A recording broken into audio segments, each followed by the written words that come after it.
বাপের বাড়ি বেড়াতে গিয়ে নিখোঁজ গৃহবধূ, ধূপগুড়ি থানার দ্বারস্থ স্বামী। হোলি উৎসব উপলক্ষে মঙ্গলবার বাপের বাড়ি বেড়াতে গিয়ে নিখোঁজ হলেন এক গৃহবধূকে হন্যে হয়ে খুঁজে বেড়াচ্ছেন স্বামী।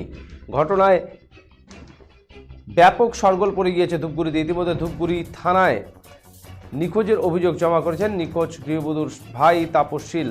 জানা গিয়েছে ময়নাগুড়ি ব্লকের টেকাটুলি ঘোষপাড়া এলাকায় রামকৃষ্ণ সরকারের স্ত্রী মিতালি শীল সরকার গত মঙ্গলবার হোলি উৎসবে ধূপগুড়ি পৌরসভার 15 নম্বর ওয়ার্ডের গোবিন্দপল্লী এলাকায় অবস্থিত বাপের বাড়ি বেড়াতে যান, কিন্তু সেখানে বুধবার আনুমানিক সকাল 11টা নাগাদ বাড়ি থেকে নিখোঁজ হয়ে যান এই গৃহবধূ মিতালি শীল সরকার।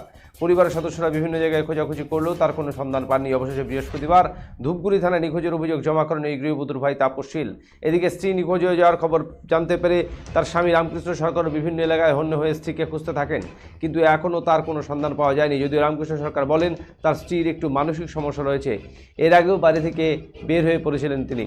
তখন থেকে খুঁজে পাওয়া গিয়েছিল, কিন্তু এবার তার সন্ধান পাওয়া যাচ্ছে না। যদি কোনো সহৃদয় ব্যক্তি তাকে কোথাও দেখতে পান তাহলে 9851144443 এই নম্বরে যোগাযোগ করার অনুরোধ করেন তিনি।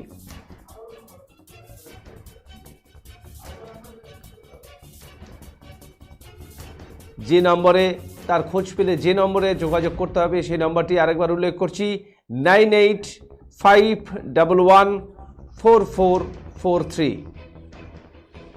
রামকৃষ্ণ সরকার। কি হয়েছে আপনার? আমার স্ত্রী ধূপগুড়ি গেছিল হ্যাঁ, হোলির দিন।